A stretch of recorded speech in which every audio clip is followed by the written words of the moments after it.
윤석열 대통령이 4박 6일 일정으로 동남아 순방을 이어가고 있죠. 지금은 G20 정상회의 참석을 위해 인도네시아 발리에 머물고 있는데요. 앞서 어제는 외교 빅데이를 치렀습니다. 한미일 정상회담을 잇따라 가졌는데 북한에 대한 한미일 삼각 공조를 최대화했다는 평가를 받고 있습니다. 함께 순방에 나선 김건희 여사는 비공개 일정을 잇따라 소화 중인데요. 야당의 비판 발언도 이어졌습니다. 관련 소식을 유한울 체커가 정리했습니다. 네, 5시 하면 다정해 정혜연들의 뉴스 큐레이터 울체커입니다. 월요일의 뉴스픽5 바로 시작하겠습니다. 네, 오늘 준비한 소식은요. 공조 극대화, 배우자 외교, 코인판 리먼 사태, 사라진 몸통, 카타르 입성으로 잡아봤습니다. 정혜연님들 주말 즐겁게 잘 보내셨나요? 저 울체커는 아주 분주한 주말을 보냈는데요. 왜일까요? 다정의 톡파원인 울체커가 오늘 여러분과 함께 가볼 나라는 영국입니다. 다정의 톡파원 저 울체커도 자연스럽게 영국에서 미국으로 자리를 옮기게 됐네요. 울체커가 본인이 다정의 톡파원이라고 이제 단정을 하는데 전에 이제 신혜원 전 체커 있을 때 그 미국 출장 보내달라고 저한테 그렇게 졸랐는데 한편으로 좀 다행이라는 생각도 드네요. 톡파원 되게 효율적인 것 같습니다. 여기서 그냥 일 시키면서 그래요? 너 톡파원이다 이렇게 하나 던져주는 거라서. 네, 조멘토 말맞다나 현지에는 못 갔지만 캄보디아 프놈펜발 소식 계속 챙겼습니다. 특히 일요일인 어제는 외교 빅데이였는데요. 한미일, 한일 정상회담이 잇따라 열린 겁니다. 회담들을 관통하는 가장 중요한 주제 바로 이거였습니다. 북한은 핵과 미사일 능력에 대한 자신감을 토대로 한층 더 적대적이고 공세적인 도발을 감행하고 있습니다. 한미일 공조는 보편적 가치를 수호하고 한반도와 동북아의 평화 안정을 이루기 위한 강력한 보루입니다. 네, 15분간의 회담 결과 나온 프놈펜 공동성명. 여기에도 북한 도발에 대한 규탄과 함께 3국의 공조 내용 담겼습니다. 새 정상은 안보리 결의에 따른 한반도의 완전한 비핵화를 위한 공약을 재확인한다. 이렇게 명시했고요. 그러면서 우리나라와 일본에 대한 미국의 확장 억제 강화를 재확인하는 내용도 담겼습니다. 여기에서 우리가 주목해야 할 부분 또 있습니다. 동시에 3국은 억제를 강화하기 위해 협력할 것. 3국 정상은 억제, 평화 및 안정을 위한 주요한 진전으로서 날아 들어오는 미사일로 야기될 위협에 대한 각국의 탐지, 평가 능력을 향상시키기 위해 북한 미사일 경보 정보를 실시간으로 공유하고자 한다. 네, 북한 미사일 경보 정보의 실시간 공유. 사실상 한일 군사정보보호협정, 이른바 지소미아의 정상화를 뜻합니다. 지소미아, 북한의 군과 핵, 미사일에 대한 정보 공유를 목적으로 2016년 한일 간 맺은 협정인데요. 문재인 정권에서 일본의 지소미아 종료를 통보했다가 유예한 바 있습니다. 일본 정부가 우리 사법부의 강제징용 판결에 대한 보복성 조치로 우리나라에 수출 규제를 가했기 때문이죠. 이 과정에서 그 지위 불안정해진 지소미아를 사실상 복원하는 수순을 밟게 되는 겁니다. 한미일 3국으로선 북한 미사일 실시간으로 포착해 실제 요격하는 데 활용할 수 있습니다. 여기에 릴레이식으로 열린 한일 정상회담에서도 대북 공조 강조됐죠.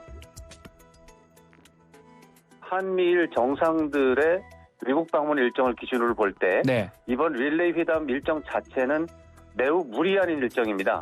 어떻게 보면 보여주기식 일정입니다. 이 일정 자체가 북한의 핵 위협에 대한 단호한 대응 의지를 표출했다 이렇게 봐야 되고요. 실제로 한반도에서 전쟁이 났을 때 그것이 북한의 핵무기 선제 사용일 경우에 과연 미국이 진심을 다해서 한국을 도와줄 것인가? 신뢰성의 문제라고 합니다. 이번에 바이든 대통령의 릴레이 회담 참여가 바로 확장 억제의 신뢰성, 이걸 보여주기 위한 일정이다. 네, 우리 정부로서는 이번 성명으로 소기의 목적 달성했다고 볼 수 있는데요. 오는 게 있으면 가는 게 있는 법입니다. 우리로서도 미국이 내는 목소리에 힘을 보탤 수밖에 없겠죠. 대만 해협의 평화 안정 유지의 중요성 재확인, 중국이 싫어할 법한 이 내용 역시 프놈펜 성명에 실렸습니다. 결국 이번 성명으로 한미일 대 북중러 대립전선이 명확해졌다는 분석 나옵니다. 여기에 대해서는 일각에서 비판의 목소리 나오는데요. 편을 정하면 편해질까? 이제 G20에 가고 앞으로 러시아하고 중국을 어떻게 할 것이냐, 편해질 것인가, 저는 보관이 있기를 바랍니다. 훨씬 더 이제 우리의 편이 확실해지면 우리가 약한 고리가 되겠죠. 왜냐하면 이때까지는 한국이 상당히 자율성을 가졌기 때문에 미국은 한미동맹의 굳건함을 알지만 한국이 완전히 미국으로 넘어갔을 때는 누가 제일 약한 고리가 되겠습니까? 네, 국민의힘 지도부에서는 전 정권의 이 전략적 모호성 유지로 해결된 게 없지 않느냐 이렇게 꼬집으면서요. 푸놈펜 성명 이번 순방 중 가장 눈에 띄는 성과라고 방어에 나섰습니다. 우리 정부가 이런 공동 성명에 참여한 것은 북한의 비핵화를 위해서 꼭 필요한 불가피한 조치입니다. 그동안 대북한 유화 전략은 북한의 핵미사일 위협을 제거하지도 못했을 뿐만 아니라 오히려 강화시켰습니다. 또한 미중 사이의 전략적 모성 유지도 중국의 적극적인 참여를 유도하지도 못했습니다. 북한의 핵미사일 위협을 차단하는 강력한 수단은 한미일 협력 체제밖에 없다는 것이 다시 한번 확인되었다고 하겠습니다. 네, 그리고 지금은 G20 정상회의에 참석하기 위해 인도네시아 발리로 넘어가 있는 3국 정상입니다. 약 1시간 반 뒤 빅 이벤트를 기다리고 있는데요. 바로 미중 정상회담입니다. 처음으로 얼굴을 맞대는 두 정상이지만 회담 분위기 그리 좋지는 않을 것 같습니다. 대만 문제, 미국의 반도체 수출 규제 문제, 러시아와 북한 핵 문제 등을 놓고 사사건건 맞서고 있기 때문입니다. 더욱이 바이든 대통령 때마침 들려온 미국 상원 선거에서의 역전승 소식에 한껏 자신감 올라가 있습니다. I know I'm coming in stronger, but I don't need that. I know Xi Jinping. I spent more time with any other world leader. I know him well. He knows me. And we just got to figure out where the red lines are and what are the most important things to each of us going in. 네, 윤 대통령 역시 중국 시진핑 주석과의 첫 조우 기대하고 있습니다. 하지만 일정상 회의장에서의 약식 회담이나 스탠딩 환담에서 그칠 가능성이 커 보입니다. 더욱이 푸놈펜에서 한미일 공조 한껏 강조한 뒤라서 중국과의 스킨십 역시 중요한 시점인데 우려스럽다는 전문가 지적도 나옵니다. 북한 문제, 북핵 문제에서 중국의 역할은 매우 크고 결정적이다 이렇게 말씀드릴 수가 있는데 이번에 문제 중에 하나입니다. 한미일 3국 회담이 활발하게 진행이 됐는데 한중 간의 의사소통은 상대적으로 빈약합니다. 중국의 중요성이나 한중 관계 중요성이 큰데 이렇게 되면은 균형이 깨지는 거죠. 우려스러운 상황이다 이렇게 봐야 됩니다. 네, 두 번째 픽은 배우자 외교입니다. 이번 순방에서 야권이 정상회담보다도 관심을 보이는 부분 바로 김건희 여사의 배우자 외교입니다. 그런데 예상을 깼습니다. 캄보디아 측에서 마련한 배우자 프로그램 참석하지 않고요. 비공개 일정 소화했습니다. 우리나라와 연관 있는 의료기관들을 찾아 어린 나이에 현지 환자들을 위로했습니다. 심장질환을 앓는 한 소년의 집에는 직접 찾아가기도 했습니다. 다음번에 만날 때 더 건강해서 같이 만나야 돼요. 약속 잘 치료받아야 돼요. 너무 순수해. 힘을 내야 돼요, 우리 큰형은. 엄마가 계속 울어서 내가 마음이 너무 아팠어. 네, 이 모습 두고 야권에서는 총 공세에 나섰습니다. 보여주기식이라는 지적과 함께요. 외교적 결례다 강하게 비판했습니다. 세계 정상의 배우자들에게도 세계적 명소 앙코르와트 방문을 요청하였습니다. 하지만 김건희 여사는 개최국의 요청에도 불구하고 공식 일정을 취소하고 푸놈펜에 선천성 심장질환 앓는 소년의 집에 방문해 사진 촬영을 하였습니다. 외교행사 개최국의 공식 요청을 거절한 것도 외교적 결례이고 의료 취약계층을 방문해 홍보수단으로 삼은 것은 더욱 실례입니다. 그러면서 이 대통령실이 공개한 김 여사의 이 사진 누구와 겹쳐 보인다 코스프레냐 지적 나왔고요. 여기에는 지난 12일 밤 갈라 만찬에서 김 여사가 바이든 대통령에게 친분의 표시로 팔짱을 낀 모습까지 함께 소환됐습니다. 집에 찾아가서 오드리 헵번 코스프레하고 제키 케네디가 민소매 드레스 입고 나가셨잖아요. 똑같이 입고 가서 민소매를 입고 가서 폼나게 바이든 팔짱 끼고 사진 찍은 것은 폼나게 사진 찍은 거죠. 어떻게 됐든 그건 말이 안 돼. 말이 안 돼요. 목에 튀어요. 네, 이러한 야권의 비판에 대해 국민의힘에선 민주당 사람들의 딴지가 차마 눈뜨고 볼 수 없을 정도로 가관이란 말이 나왔습니다. 바로 당권 주자인 김기현 의원의 말입니다. 김 의원은 그러면서 김정숙 여사의 2018년 인도 단독 방문을 꺼내들어 응수했는데요. 관광객 영부인보다 선행 영부인이 100배, 1000배 더 좋다는 겁니다. 그리고 또 다른 당권 주자 윤상현 의원 이렇게까지 옹호했습니다. 외국 정상들, 외국 사람들 어떻게 봅니까? 역대 대통령 영부인 중에 이렇게 미모가 아름다운 분이 있었습니까? 왜 그런 긍정적인 측면을 보질 못하나요? 예? 그 영부인께서 영부인으로서의 활동하는데 왜 그렇게 토를 다는지 저는 이해가 안 됩니다.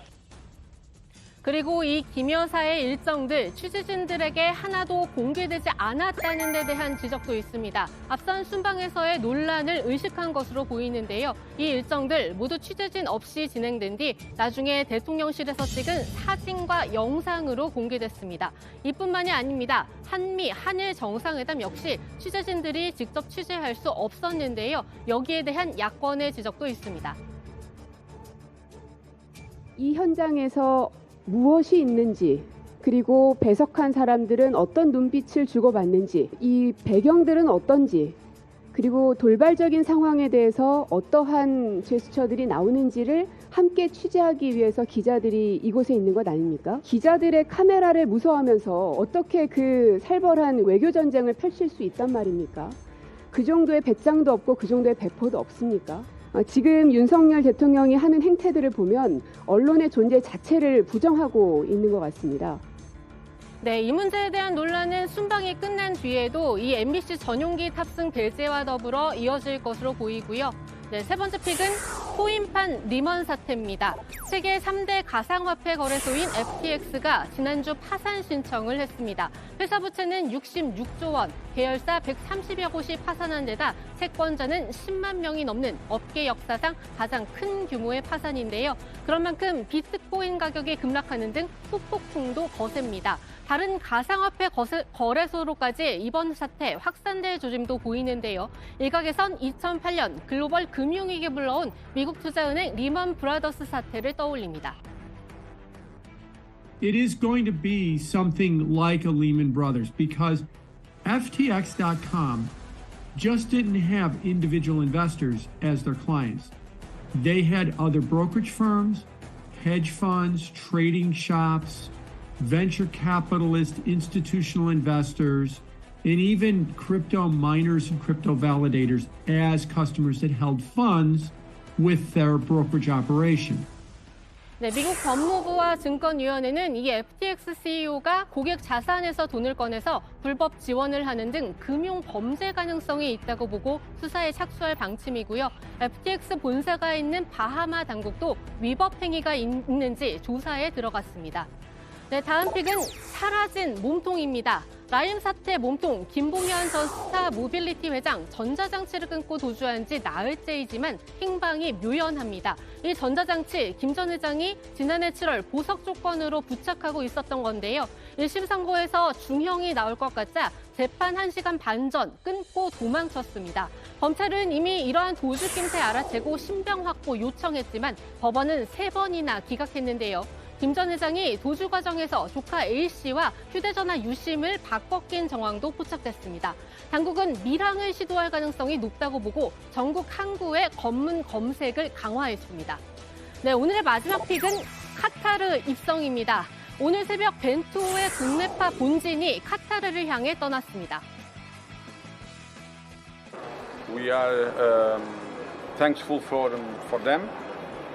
Due to all the support they gave to us along this process, we will try to do everything in order they feel happy with our performance, with our attitude. Is the best way to reach the good results, and of course we will try to feel all of them proud.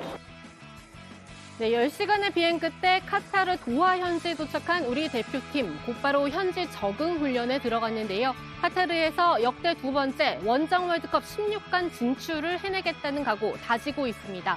해외파도 속속 카타르를 향하고 있는데요. 주장 손흥민 선수는 16일 마지막으로 합류한다고 합니다. 우리 선수들의 선전을 기원합니다. 네, 오늘의 뉴스픽은 여기까지입니다. 들어가서 원픽 뽑겠습니다. 뉴스픽 5였습니다.